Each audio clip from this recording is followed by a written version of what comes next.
안녕하세요. 닥터 살루스입니다. 건강 습관을 얼만큼 가져야 충분할까요? 지난 시간에 이에 대해서 설명을 드렸습니다. 참조하시고요. 자, 여기 나뭇가지가 있습니다. 한 개만 있으면 부러뜨리기 쉽죠? 그런데 5개에서 6개 혹은 그 이상 모이면 어떨까요? 웬만해서는 안 부러지겠죠? 건강 습관의 개수도 이와 같습니다. 한 가지 항목에서 중용을 잃으면 다른 항목에서도 더 쉽게 중용을 잃게 됩니다. 이번 시간에는 2가지 예를 들 거예요. 첫 번째, 당뇨입니다. 당뇨가 혈당 조절만 망가뜨리는 것이 아니에요. 단백질과 지방도 제대로 대사되지 못하게 합니다. 단백질, 지방, 생각나는 건 없으실까요? 바로 근감소증입니다. 당뇨를 앓게 된 이유들이 근감소증과도 연관됩니다. 예를 들면 운동 부족, 영양소 섭취 부족, 비만이 그렇죠. 그리고 당뇨에 걸렸을 때 나타나는 변화가 근감소증까지 불러옵니다. 여기에는 인슐린 저항성, 미토콘드리아 기능 저하, 근육 내 지방 증가, 염증, 산화 스트레스, 당 독소인 최종 당화 산물 증가들이 있습니다. 이 요소들은 모두 신진대사에 이상이 생겼다는 것을 의미해요. 문제는 이로 인해 생긴 근감소증이 더욱더 신진대사를 망가뜨린다는 겁니다. 바로 가속 노화에 더욱 X를 밟아버리는 악순환의 고리가 형성되는 셈이죠. 일례로 당뇨 환자는 단백질을 체중 1kg당 1.2g 섭취함과 동시에 근력 운동도 꼭 같이 해주셔야 합니다. 그렇지 않으면 근감소증이 얼마나 잘 오냐 하면요, 4배나 더 잘 옵니다.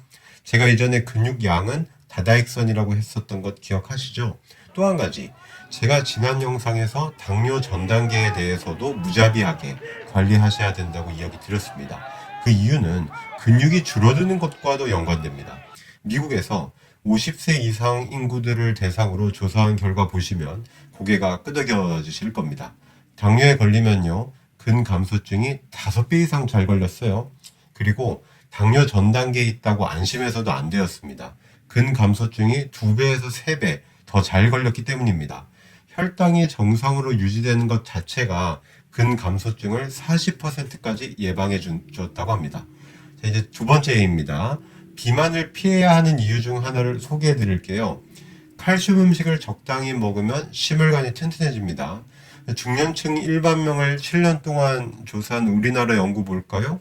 하루에 칼슘 530mg을 먹은 사람들에서 심혈관 질환 위험이 가장 많이 감소했습니다. 그런데 말입니다.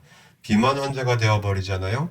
그러면 칼슘 섭취로 인한 심혈관 보호 효과가 없어져 버려요. 이게 웬일이래? 열심히 달렸더니 상을 못 받은 격이 되어버렸어요. 그러면 비만인 사람이 칼슘 섭취에 따른 심혈관 보호 혜택을 왜 누리지 못했을까요? 2가지 이유를 들 수 있습니다. 첫째, 비만 상태로 빠지게 되면 만성 염증 상태에 있기 쉽게 됩니다. 이것 때문에 칼슘이 주는 이득마저 없어져 버리는 거예요. 둘째, 비타민 D는 장에서 칼슘 흡수를 도와줘요. 그런데 비만인 경우 지용성 성질을 가진 비타민 D가 지방 조직에 갇혀버립니다.